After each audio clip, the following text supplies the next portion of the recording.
Air force में उनकी job लग गई। एयरफोर्स में गए, ट्रेनिंग का टाइम था, वो बैंगलोर चले गए ट्रेनिंग के लिए। तभी बड़ी सिस्टर की शादी तय कर दी गई। उनको एक चिट्ठी भेजी कि इस तारीख की आपकी बहन की शादी तय कर दी गई है, छुट्टी लेके आ जाओ। उन्होंने वापसी में एक चिट्ठी भेजी, उसमें लिखा कि एयरफोर्स में ट्रेनिंग के टाइम पे छुट्टियां नहीं मिला करती और बड़ी बहन की शादी हो गई। सगा भाई उस शादी में शरीक नहीं हो पाया। तो नौकरी होती है, इसमें अपना बस नहीं चलता। लेकिन मेरे ऊपर दबाव था कि नौकरी करनी है तो इसलिए मेहनत से पढ़ो। मेरा नौकरी करनी नहीं है, करेंगे क्या समझ में नहीं आया। उसी दौरान एक बीमारी के चलते फादर साहब एक्सपायर हो गए कि अब करें क्या। मैं, मेरी एक छोटी सिस्टर और मदर, हम ये 3 लोग रह गए। भैया बाहर थे, एयरफोर्स में थे। क्या किया जाए। मैं थोड़ा स्वाभिमानी व्यक्ति रहा हूं। स्कूल के टाइम में मैंने सोचा कुछ तो करना पड़ेगा। तभी मेरे कुछ परिचित थे, मेरे एक दोस्त था, उसके फादर की भी फैक्ट्री थी, प्लास्टिक फाइल फोल्डर की मैन्युफैक्चरिंग। मैंने उनसे बोला, मैंने कहा अंकल कुछ काम मुझे बता दो ताकि मैं कुछ इनकम कर सकूं। उन्होंने कहा तुम क्या कर पाओगे। मैंने कहा कुछ भी।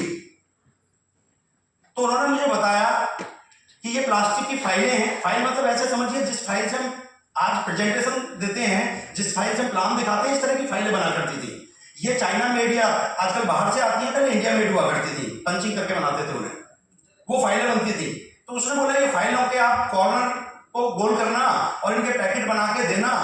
एक ब्रुश के आपको हम 15 से 20 पैसे देंगे। छोटा पीस है तो 15 पैसे, बड़ा पीस है तो 20 पैसे। पीस के नहीं, ब्रुश के। ब्रुश मतलब 12 दर्जन का पीस। ये मैन्युफैक्चरिंग की लैंग्वेज है। मैं उन्हें लाता, जो भी मुझे टाइम मिलता सुबह शाम उसको करता और उनको वापस करके आता, पैकेट बना के देता। 2.5-3 रुपए का रोज का मेरा काम होने लगा। महीने के 100-125 रुपए के आसपास मुझे मिलने लगे। और जब वो 100-125 रुपए में अपनी मदर के हाथ पे रखता था और उनकी आंखों में मैं जब देखता था तो एक अलग तरह की चमक होती थी। मुझे समझ में आ गया अगर खुशियां चाहिए तो पैसा कमाना पड़ेगा।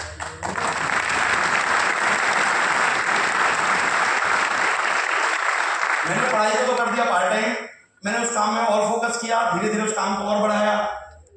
फिर मैंने उन्हीं अंकल से कहा, मैंने कहा मैं और ज्यादा करना चाहता हूं तो आप मुझे और तरीका बताओ। उन्होंने कहा मेरे पास एक पुरानी मशीन है, ये घर ले जाओ, इसी को चलाना। और उससे फिर नहीं होता था, लेकिन प्लास्टिक कर दिया गया। चलता हुआ काम एक साथ जीरो। जो इतने सालों में पैसा कमाया था उससे एक घर बनाया था। उसी सरकार ने एक फैसला और किया कि यहाँ जितनी भी अनऑथराइज्ड कॉलोनी है उनको रेगुलाइज किया जाएगा और रेगुलाइज्ड कॉलोनियों में डेवलपमेंट करेंगे, सीवरेज की व्यवस्था करेंगे।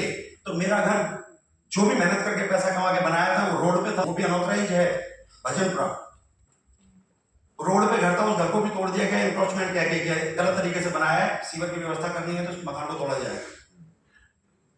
अब ना अपने पास घर है ना अपने पास काम है, एक साथ जीरो। बहुत दुखी था।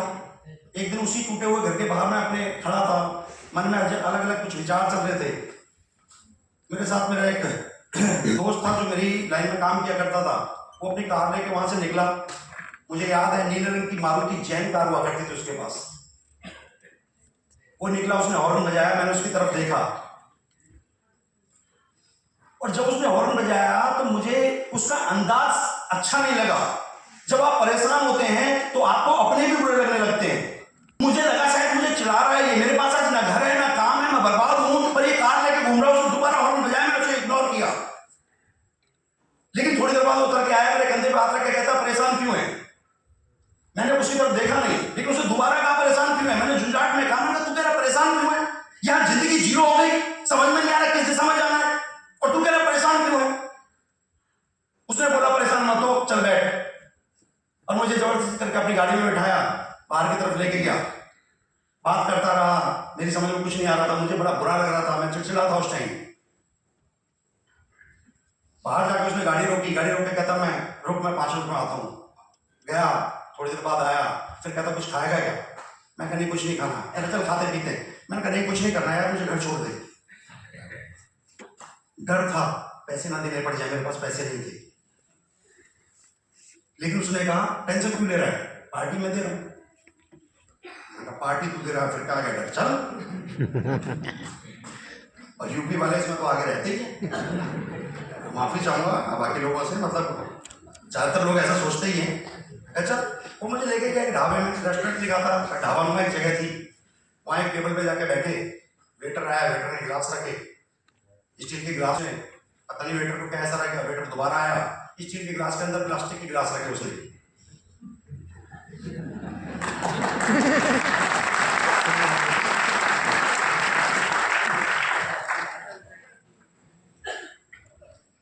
आज मैं सुबह जब यहाँ पहुंचा, अच्छा, तो दिनेश से मेरी बात होती रहती है, दिनेश जी से बात हुई तो बात ऐसी हो रही थी कि यार इतना अच्छा बिजनेस है, इतना पाक साफ बिजनेस है, अब तो सरकार भी हमारे बिजनेस को समझ रही है, इसीलिए इंदिरा गांधी स्टेडियम में सरकार ने इतना बड़ा फैसला लिया। दिनेश जी कह रहे हैं यार सब समझ रहे हैं लेकिन लोग नहीं समझते।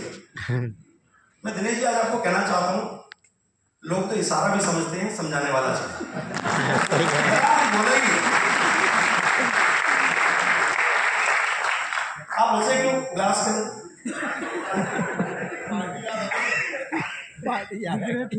चलो मेरा काम आसान हो गया।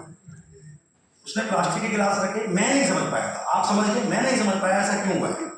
या तो स्टील के ही रखे या प्लास्टिक के ही रखे, दो गिलास क्यों, और गिलास के अंदर गिलास क्यों। लेकिन तभी मेरे दोस्त ने जेब से एक सीसी निकाली, उसका ढक्कन खोला, अपने गिलास में डाली। अब मैं भी समझ चुका था हो क्या रहा है। मेरे गिलास की तरफ की मैंने मना किया, मैंने कहा नहीं सर भाई मैं नहीं लेता, होता ही नहीं तो लेने क्यों। कहते नहीं नहीं ये टेंशन की दवाई है। मैंने कहा मुझे भी टेंशन नहीं है कि दवाई लेनी पड़ेगी। साहब जो अल्कोहलिक, माफी चाहूंगा जितने लोग अल्कोहलिक हैं या थोड़ा बहुत सेवन करते हैं, जो लोग अल्कोहलिक होते हैं उनके पास एग्जाम्पल बढ़िया होते हैं।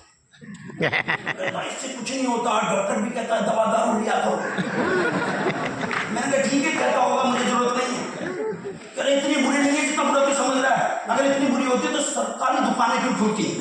प्राइवेट लोग नहीं बेचते, सरकार बेचती है।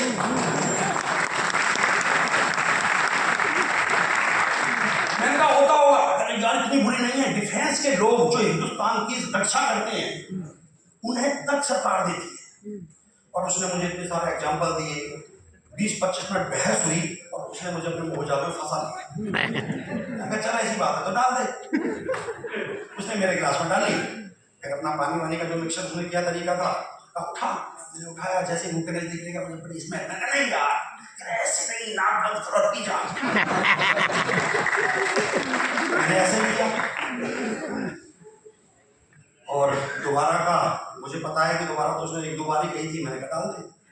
तीसरी बार का मुझे याद नहीं उसने डाली थी, मैंने अपना डाली थी।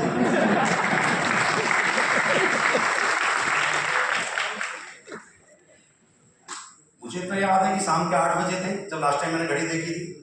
अगले दिन जब मदर मेरी मुझे डांटने बार-बार एक ही बात कर दी थी, देर तक पता नहीं कहाँ था, देर तक पता नहीं कहाँ था। मैंने कहा कितनी देर तक? तो उन्होंने कहा 1 बजे आया। 8 बजे तक मुझे याद है, बाकी के 5 घंटे कहाँ गए? तो मैं बड़ा हंस के बता रहा हूँ आपको, इसका एक कोई लॉजिक है इस कहानी का। बाद में मुझे एक बात समझ में आई कि टेंशन की दवाई तो है, जब समय ही बुला देती है तो टेंशन कैसे नहीं भूली जाएगी। और अगला दिन फिर वो दोस्त मिला, फिर मैं उसके साथ गया, अगला दिन फिर दोस्त मिला, फिर मैं गया। कभी वो नहीं आता था तो मैं फोन करता था, तू आ रहा है या मैं चला जाऊँ। और ये सिलसिला चल पड़ा। अब ना अपने पास घर है ना अपने पास काम है, और एक सामाजिक बुराई जिसे हमारा समाज कभी स्वीकार नहीं करेगा, वो बुराई भी है। इस बुराई की वजह से घर में झगड़े होने शुरू हुए, गृह क्लेश होना शुरू हुआ।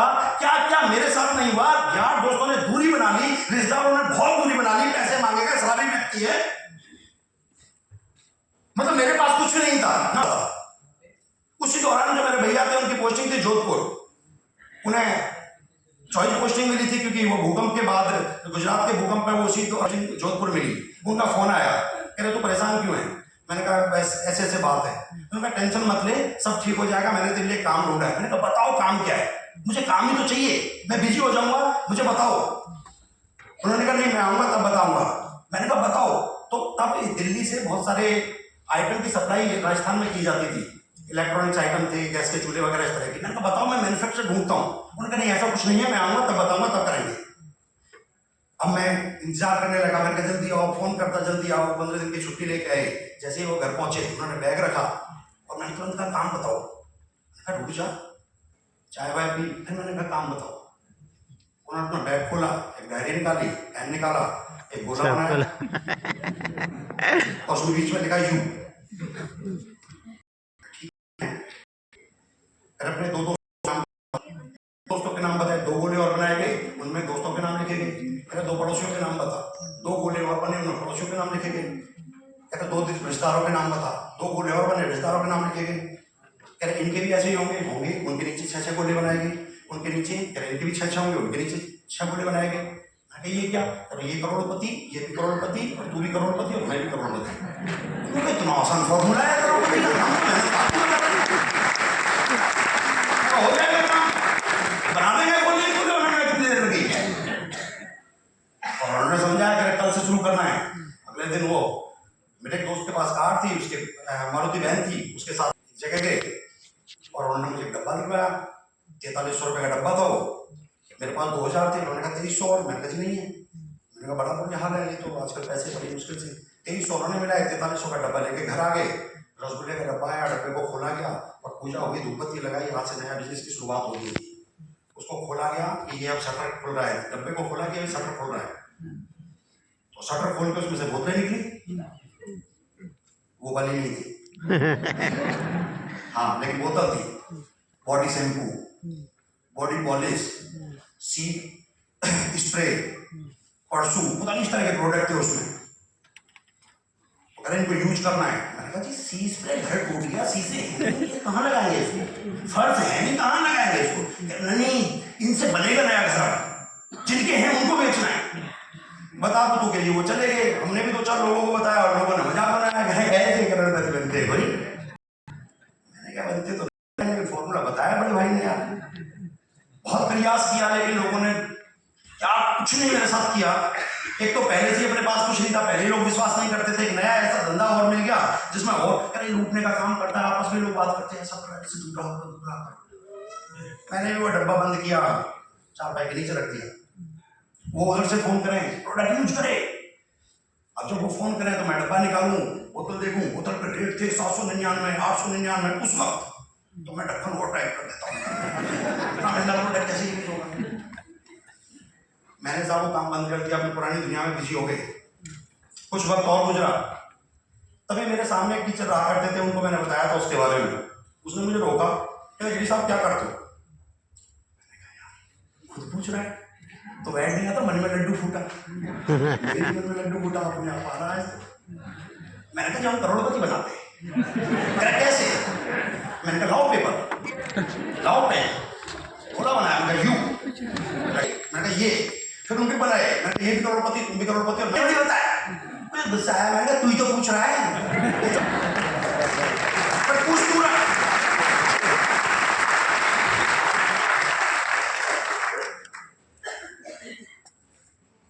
कह रहा ऐसा नहीं होता, नहीं होता तो कह रहा मैं बताता हूँ होता है। उसने मुझे 1 गोला बनाया, फिर 2 बनाए, फिर 2 के नीचे 2। मैंने कहा हम 6 बनाए थे, तू 2 बना रहे, इसमें क्या फर्क है? कह रहा ऐसा होता है। उसने मुझे कुछ और समझाया, मुझे कुछ करना था, उसने मुझे थोड़ा मोटिवेट किया। कह रहा तुम्हें और ज्यादा जानकारी चाहिए, 30 मई सन 2004 की बात है ये, तुम्हें और ज्यादा जानकारी चाहिए तो एक ऑडिटोरियम का नाम बताया, जो दिल्ली का सावरकुंड, यहाँ आ जाओ। मैं इस तरह की दुनिया से पहले दूर था। उसकी बात मानी, सुबह मोटरसाइकिल निकाल के मैं वहां पहुंच गया। वहां जाकर मोटरसाइकिल खड़ी करी, एक बंदा आया, कह रहा जी लाओ 20 रुपए। मैंने किस चीज कह रहा पार्किंग के। मैंने कहा मुझे किसी ने बुलाया है? कह रहा जी तो पार्किंग है, जो भी बुलाया है आपको गाड़ी खड़ी करनी है तो 20 रुपए दो। मैंने दे दिए। फिर मैं गेट पे पहुंचा, एक बंदे ने फिर रोका, कह रहे जी रजिस्ट्रेशन कराओ। मैंने कर दो, कह रहा लाओ 150 रुपए। मैंने कहा भाई किसी ने बुलाया? कह रहा वो भी देके क्या होगा। मैंने कहा यार ये बड़ा बुरा, 20 उसने ले लिए, 150 ये मांग रहा, अंदर पता नहीं कितने मांगेंगे। मैंने कहा नहीं यार मुझे नहीं जाना। अच्छा तंगाली भी थी, पैसे थे भी नहीं, बड़ी मुश्किल से वही 200 चाहे 20 उसको दे दी, 150 मांग रहा है यार, बड़ा मुश्किल से गुजारा चलता था। मैंने कहा नहीं देखना यार, नहीं समझना। मैं मोटरसाइकिल के पास आया तो दिमाग थोड़ा तेज चलता है ना उस वक्त। क्या मोटरसाइकिल वाले से भी पैसे वापस ले ले, ये कह के कि मैं गलत जगह आ गया भाई, मुझे नहीं रुकना है। अब उसको ढूंढ रहा हूँ, पार्किंग वाले को मिला नहीं। तो मोटरसाइकिल की सीट पे बैठ के मन में एक विचार आया कि जिस आदमी ने तुझे बुलाया उसको फोन करके बता दे कम से कम तू यहाँ आ गया। ये तो कुछ लोगों ने, और वो फोन करने के काम नहीं आता था, सुनने का काम आता। हमने मोबाइल निकाला जेब से और हम इतने एक्सपर्ट थे मिस कॉल करने में कि दुनिया का कोई माइक कला ऐसा नहीं हमारा कॉल रिसीव करने। यूं फोन मिलाते और लाल बटन पे उंगली रखते जैसे ट्रिंग होती कट। और दुनिया में किसी की हिम्मत नहीं थी कि हमें मिस कॉल कर सके। क्या उठा लेते चटे हैं तब भी कुछ लोग हाथ लगा करो एक बार। हाँ समझ पा रहे हो ना। और हरे बटन पे उंगली रखते थे मिस कॉल करने के बाद। जैसे तो कॉल भी नहीं होती, मतलब बेल नहीं बजती थी, जैसी लाइट जरा सी हुई हेलो क्या तो हमने वही काम किया। उसका फोन आया हेलो आगे लड़का आगे अंदर आ जाओ। मैंने कहा अंदर तो आ जाओ, बंदा नहीं आने दे रहा। कल रजिस्ट्रेशन करा के आ जाओ। मैं कल रजिस्ट्रेशन कराऊंगा 100 बार, पर वो पैसे मांग रहा है। कर दे दो।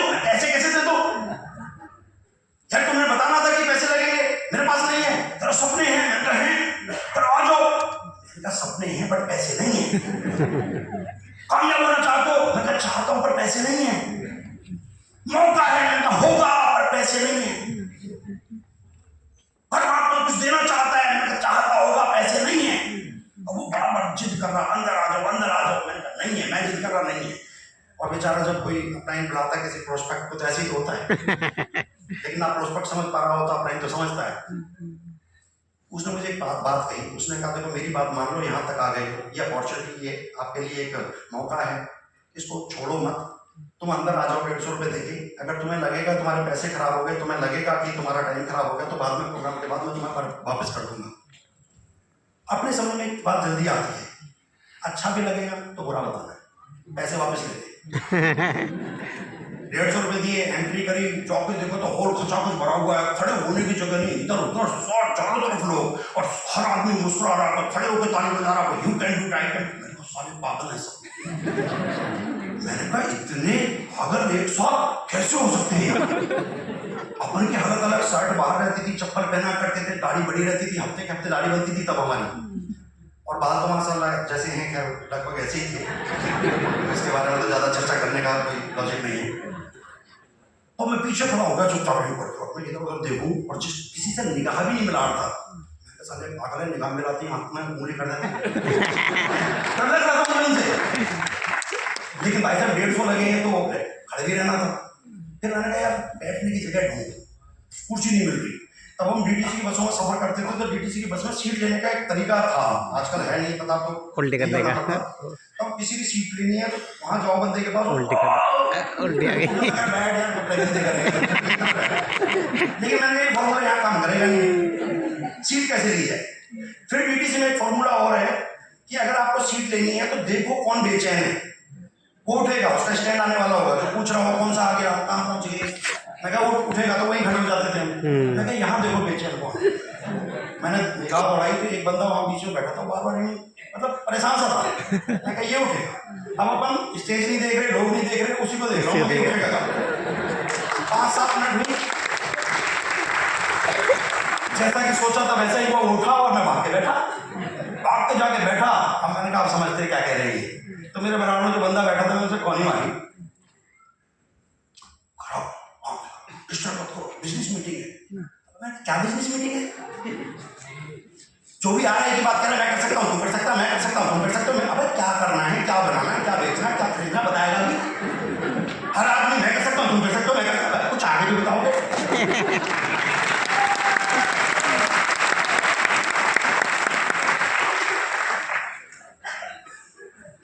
अब नया आदमी जो होता है उसकी समझ में कुछ नहीं आ रहा होता, तो हमारे बीच में नए लोग बैठे होंगे, नए लोग हाथ लगा दिए। चिंता ही मत करो, मैं बिल्कुल आप जैसा ही था, मुझे पता है आपकी समझ में कुछ नहीं आ रहा, मेरी भी नहीं आ रहा। थोड़ी देर बाद फिर कोई स्टेज पे आया, उसने कहा मैं कर सकता हूँ, तुम कर सकते हो, मेरी कौन फिर स्टेटस हुई। भाई साहब बिजनेस मीटिंग है। मैंने कहा वही कहा जिसने आपको बुलाया ना उससे समझना। मैंने कहा वही तो नहीं दिख रहा, वो दिख जाए तो अपना तो 150 ले और घर चले। लेकिन मुझे एक बात समझ में आ गई कि ये पागल तो है बट खतरनाक नहीं है। तो वो बंदा डायरी में लिख रहा था, मैंने कहा क्या लिख रहा हूँ, अब मुझे समझ में कुछ नहीं आ रहा था। मैं तो बात करूंगा उससे, क्या लिख रहा हूँ, तेरी समझ में क्या आ रहा है, तू क्या करता है, तेरी कितनी, ऐसे पूछ रहा। वो दुखी होकर बेचारा उठ के चला गया। जब वो उठ के चला गया, मेरे आस पड़ोस में कोई नहीं था, फिर मेरे मन में एक बात आई। मैंने कहा इतने लोग यहाँ बात ध्यान से सुन रहे हैं, कुछ लिख भी रहे हैं, तो जरूरी नहीं है कि तू समझदार है, ये भी तो हो सकता है कि इतने लोग समझदार हो। मैंने खुद से सवाल किया कि इसको ध्यान से सुन, कितने लोग पागल नहीं हो सकते? हो सकता है तुम पागल हो। मैंने ध्यान से सुना, एक शख्स स्टेज पे आए, उन्होंने कहा जब मैं कर सकता हूं तुम कर सकते हो। फिर मन में बात करी, क्योंकि मन बड़ा चंचल है, कहता यार सब बता रहे, आगे बताओ। उसने कहा इसमें नुकसान नहीं है। मैंने कहा नुकसान कैसे नहीं है, बिजनेस का मतलब तो लॉस एंड प्रॉफिट दोनों होते हैं। उसने कहा इसमें नुकसान इसलिए नहीं है कि जो प्रोडक्ट आप मार्केट से खरीदते हो वहां से ना खरीदते, यहां से खरीदते हैं, उन्हें यूज करना है, अच्छे लगे तो बार बार खरीदने हैं और लोगों को बताना है, अच्छे ना लगे तो जहां से आप लेते हो वहां से लेते रहना, नुकसान कुछ नहीं है। मैंने कहा ये बात तो ठीक है यार, इसमें तो कर सकते हैं। नए लोग कितने, दोबारा हाथ खड़ा करो जो आगे बैठे। Very good. क्या नाम है आपका? अंकुर। अंकुर जी, आप रहते कहां हैं? ऊना, हिमाचल रहते हैं। वेरी गुड, ठंडी जगह है थोड़ी सी। अंकुर जी, मैं आपसे एक बात जानना चाहता हूँ। आप क्योंकि यहाँ हैं और अंकुर मेरा बड़ा अच्छा दोस्त भी है और अंकुर ही मुझे यहाँ मिल गया, तो जिससे दिल से चाहो मिल ही जाता है। तो अंकुर जी आपसे दो चार बात हो सकती है दोस्त की तरह, बुरा तो नहीं मानेंगे? अंकुर जी बुरी बात मुझे बताओ, आप नहाते हो क्या ठंडी जगह में भी? हाँ नहाते हो। अंकुर जी, नहाने के लिए साबुन का इस्तेमाल करते हो क्या? और हम जो वेस्टेज के लोग हैं वो भी साबुन का इस्तेमाल करते हैं। हम जिस साबुन का इस्तेमाल करते हैं वो भी क्वालिटी में बहुत अच्छा है, आप जिस साबुन का इस्तेमाल करते हो वो भी क्वालिटी में अच्छा होगा, क्योंकि हर इंसान अपने लिए अच्छा ब्रांड लाता है, अच्छा साबुन लाता है।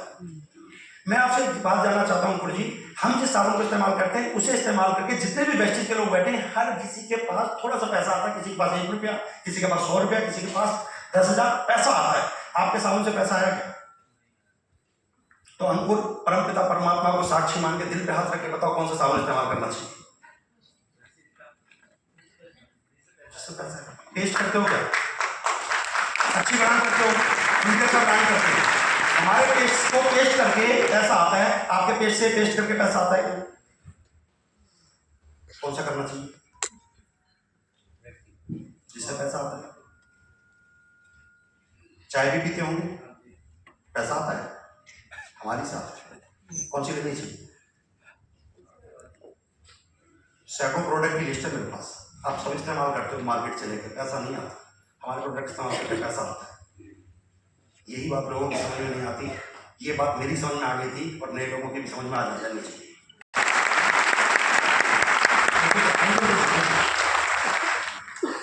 मेरी बात ये समझ में आई, मैंने प्रोडक्ट लिए, मैंने उसको स्टार्ट किया, काम करना शुरू किया।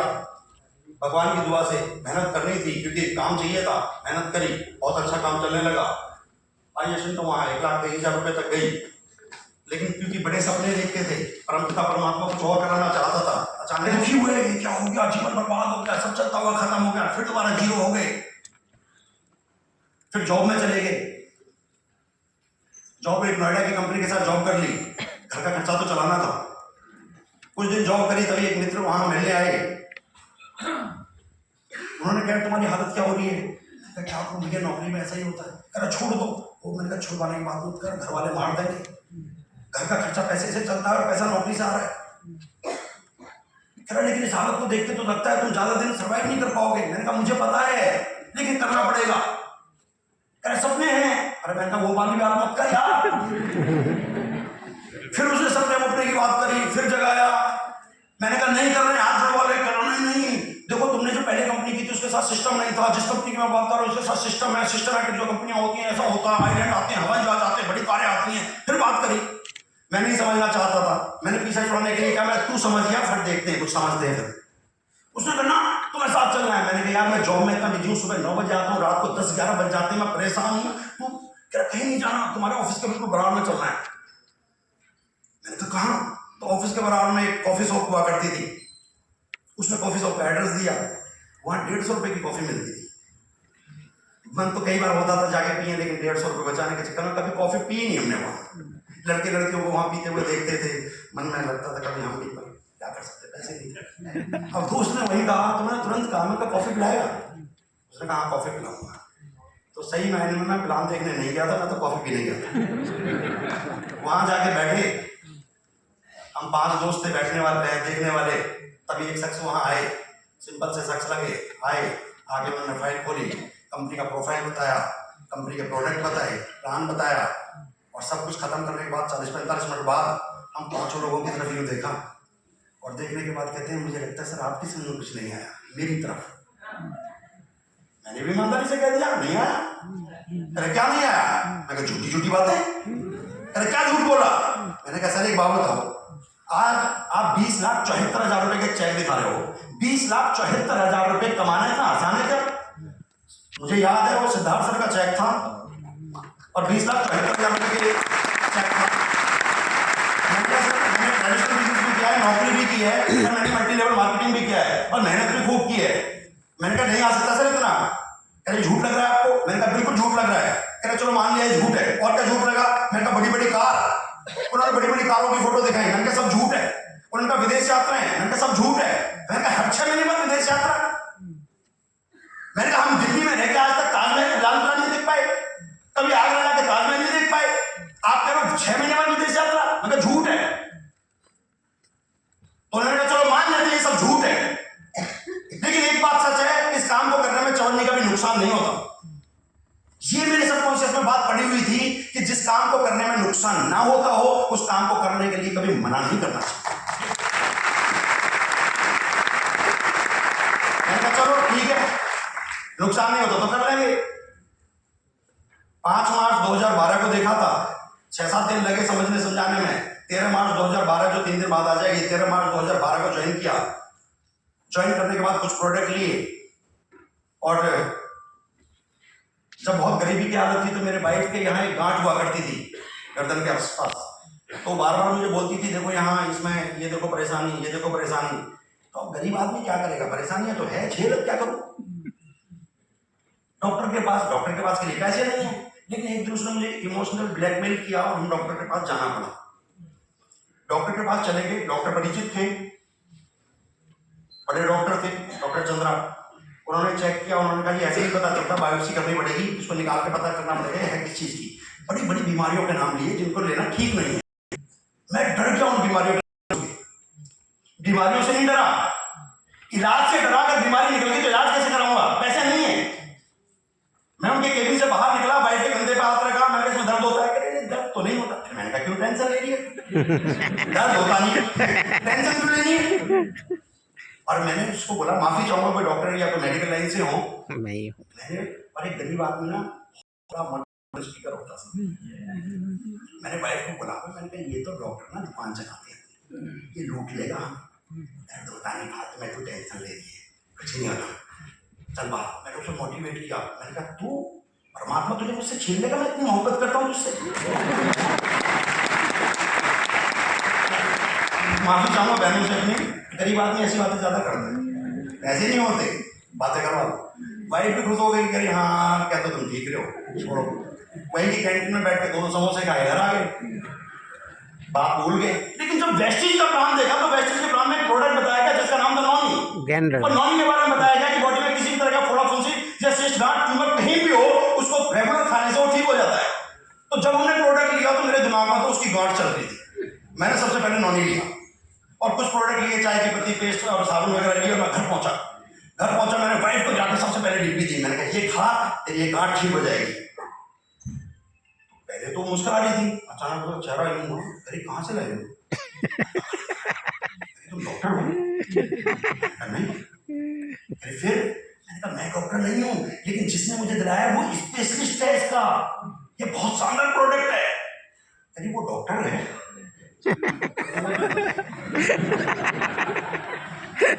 आगे मैंने मुझे माफ करना, लेकिन ऐसा चलता है। मेरी वाइफ ने पता क्या कहा, मुझे मारना ही चाहते हो ना तो जहर दे दो, एक्सपेरिमेंट क्यों कर रहे हो? अब आपको तो हंसी आ रही है, लेकिन मेरा दिल रोया मुझे। मैंने कहा यार मैं तो अब उसको समझा ही नहीं पाया, लेकिन एक बात समझ में आई। मैंने कहा साला घर में इतना समझाना मुश्किल हो रहा है, बाहर वालों को कैसे समझाएंगे भाई? जब घर वाले नहीं समझ रही तो बाहर वाले कैसे समझाएंगे? मैंने कहा ये काम नहीं चलता भाई। तो वाइफ ने मेरा चेहरा देखा तो कुछ उसको रहम आया, चलो देखते हैं। उसने थैले में हाथ डाला, फिर निकला साबुन, करिए ये क्या है? मैंने कहा साबुन। करिए कहाँ से लाए? मैं किसी कंपनी का।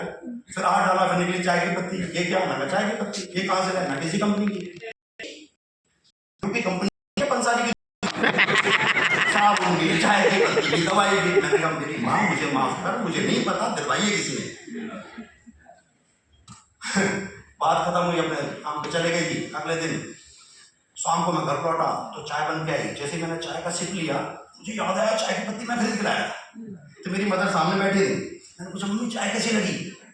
तो क्या हुआ तुझे? चश्मा लगती वैसी लगी, इसमें नया क्या है? नई चाय है ये, मैं खरीद के लाया हूं उसे। तो भी मेरे सुबह से सब्र तो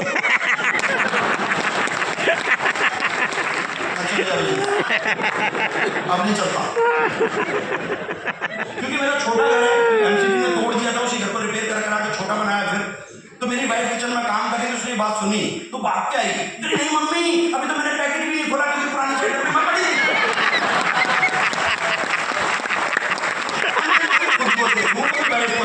चाय खराब कौन है? समझ नहीं देखा तो उस टेबल पे न्यूज़पेपर पढ़ा था, मेरी बेटी याद नहीं, उस न्यूज़पेपर में एक हेडलाइन थी और उस हेडलाइन में लिखा था कि हिंदुस्तान में दूध से ज्यादा कारोबार शराब का होता है। ऐसे कैसे हो सकता है? दूध को हर मां सिखाती है कि बेटा दूध पी ले, हर बहन अपने भाई को बताती है बेटा दूध पी ले, हर टीचर बच्चों को सिखाता दूध पीना चाहिए, सरकार विज्ञापन देती है दूध पीना चाहिए, मैगजीन में आर्टिकल आते दूध पीना चाहिए, एफएम में विज्ञापन आते दूध पीना चाहिए। उसके बावजूद लोग दूध ना पी के शराब को पीते हैं, जिसकी बोतल तक में लिखा होता है स्वास्थ्य के लिए हानिकारक है। एक बात समझ में आई कि दुनिया साइकोलॉजी में चलती है। मेरी बहन मुझे माफ करना, सिर्फ एक एग्जांपल है। दिल्ली में अक्सर कुछ दीवारों पे लिखा है यहाँ करना मना है। वही कर रहे होते हैं भाई, लिखा है करना मना है फिर भी करते। तो मैंने कहा साइकोलॉजी पे ही चलती है तो हम साइकोलॉजी बदलेंगे। जब लोग बुरी चीजों से नहीं बच पाए तो वेस्टीज पे तो हर प्रोडक्ट पे लिखा है कि स्वास्थ्य के लिए फायदे वाला है। मैं कहा चलेगा तो वेस्टीज चलेगा, वरना कुछ नहीं चलेगा। हम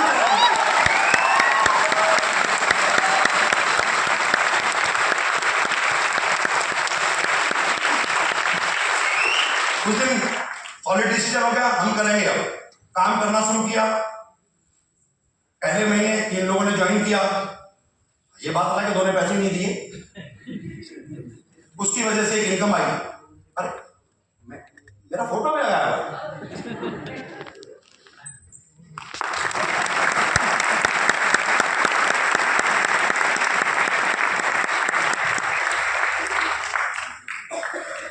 अच्छा, आप ताली क्यों बजा रहे थे इसके लिए? वैसे अच्छा नहीं लगा? पहले ही बजा दी। मैं जानता हूं, मैं भी था कभी ऐसा। लेकिन एक बात बताऊं, मुझे मैं नए लोगों से बात करता हूं। पुराने तो आप समझ रहे होंगे, तो मेरे अपने आपको अपना बनाना है। इस आदमी के लिए ताली क्यों ना बजे? मुझे बताओ, एक कारण बताओ क्यों ना बजे। और मत बजाओ आपको नहीं लग रहा होगा अच्छा, लेकिन मुझे ये आदमी बहुत अच्छा लगता है। आपको हजार कमियां दिख रही होंगी। अरे आपको नहीं, इस दुनिया में खुद में भी हजार कमियां दिखती हैं। कई बार तो आप खुद में भी कमियां निकालते हो। आप गोरे हो, आप काले हो, आप छोटे हो, आप बड़े हो, आप पढ़े लिखे हो, आप गांव के जाओ, कब में खुद में कमियां निकालते हो। लेकिन मत निकालना आज के बाद। आप जैसे भी हो यूनिक हो। इस पूरी दुनिया में 7.5 अरब की आबादी है, आप जैसा कोई दूसरा है नहीं। फिर तुलना क्यों?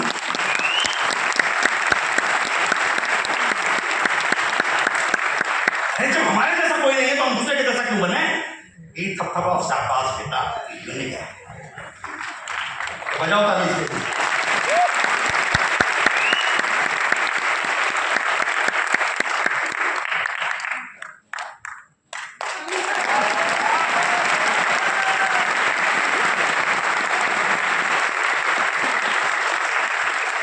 मुझे पता था, जानता हूं, अभी के लिए बता रहे हैं। मुझे खुद के लिए बजवानी पड़ी।